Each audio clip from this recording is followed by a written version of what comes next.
Hello, Holy Cross, and welcome to Pastor Wright and I's new Bible study series on the 12 disciples of Jesus. We're going to spend the next several weeks looking at the lives of these 12 men who were called by Jesus to follow him. We're going to look at what made them disciples, how Jesus called them, what they did, and even how they died.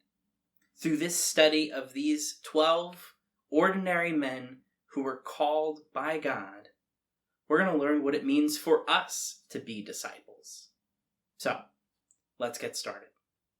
In the Gospel of Mark, he writes, this is the list of the 12. And he appointed 12, whom he also named apostles, so that they might be with him, and he might send them out to preach, and have the authority to cast out demons. He appointed the 12, Simon, to whom he gave the name Peter, James, the son of Zebedee, and John, the brother of James, to whom he gave the name Boanerges, that is, sons of thunder, Andrew and Philip, and Bartholomew, and Matthew, and Thomas, and James, the son of Alphaeus, and Thaddeus, and Simon the Zealot, and Judas Iscariot, who betrayed him. Now, several of these disciples went by other names, and we'll discuss those for each of them in turn when we get to their videos. For today, we're going to be talking about the disciples as a group, as a whole. So to start with, who is this Jesus? That's where we have to start.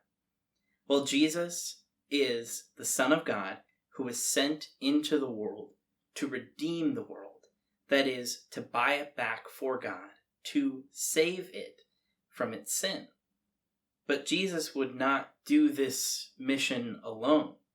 No, as he went about preaching, teaching, healing, casting out demons, he did so with this group of people, the disciples. And the reason that he did that is because it is through these disciples, it is through his disciples, that he would continue to live out his mission in the world. That's why, as Mark pointed out, they were later called apostles. See, disciples means ones who are learning, ones who are following. But apostles means ones who are sent. And Jesus would send these apostles out to continue to live out his mission. And he would continue to work through them.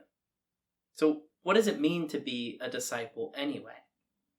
Well, if we look at Jesus calling the first disciples, Simon, Peter, and his brother Andrew, in Matthew chapter 4, you'll see that they're fishing, they're tending their nets, and Jesus says to them, "Follow me, and I will make you fishers of men."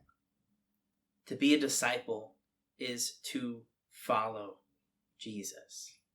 Now, this doesn't just mean following him around like your puppy on a leash might do. No, this is following for a specific reason. To be discipled. Now, we're not super familiar with that verb. We don't use it very often, but here are a few words that you might be a little bit more familiar with. Instead of disciple, maybe, what about Padawan from the Star Wars series? Or apprentice, or intern? See, disciples were people who would learn from others what to be, how to be something. For example, let's say that I became a disciple of a metal worker. He might teach me how to make a sword not unlike this, to hammer it carefully, to heat the kiln just right, to heat the forge just right. And I'd have to practice and learn. Now, this discipleship would not be about learning knowledge. I wouldn't be studying books and taking tests most of the time. No, instead, I would watch from my teacher. I would learn from him how to do this. And by the end, I would have become something new, a blacksmith myself. See, discipling is about becoming. It's about becoming by following a teacher.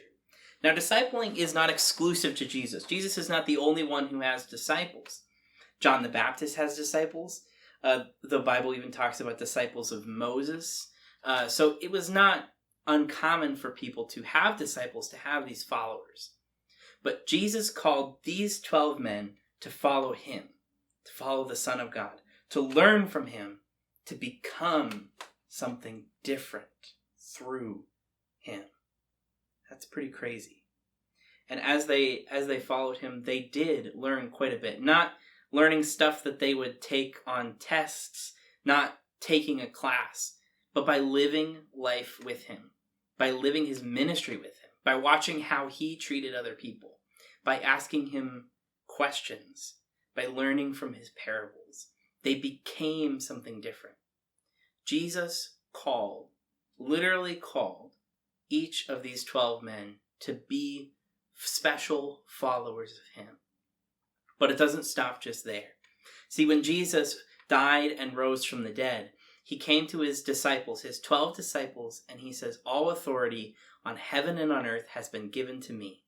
Go therefore and make disciples of all nations, baptizing them in the name of the Father, the Son, and the Holy Spirit, and teaching them to obey everything that I have commanded you."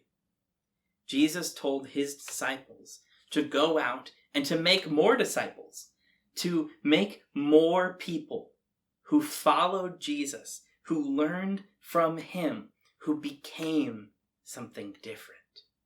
Now, these disciples would not look to Jesus directly as these disciples did. They would not have Jesus standing in front of them, teaching and passing out loaves and fish. Instead, they would learn through Jesus' first disciples. Jesus' first disciples, who had witnessed all these things, who had learned from Jesus, would now pass on their knowledge. And once again, this knowledge is not book knowledge, but life knowledge. The skills of becoming a follower of Jesus. And this is where you come in. Because of these first 12 disciples, you too are now called to be a disciple. Now, Jesus didn't show up at your place of work and say, "Put down those fishing nets. Come and follow me. I will make you fishers of men." But through his disciples, through those who have been discipled by his disciples, by those who have followed in all of this knowledge and teaching of Jesus, you have been called to follow Jesus in a unique and life-changing way, to become something different. Now, you do have a slightly different role than these first 12, not just because they were the first ones, but because Jesus specially chose them for a special purpose. I know you guys like numbers in the Bible. And the number 12 for the disciples matches up with the number 12 of the number of tribes of Israel. That's because the disciples represented all of the followers of God, God's complete people. These disciples would be the ones that would be the first to go out and spread God's mission. You get to share in that. You get to be a disciple today. You get to participate in this becoming of something new through Jesus. So, as we go throughout this series, as we talk about the lives of each of these disciples, we're going to learn from them, from these ordinary men called to extraordinary purpose, what it means to be a disciple.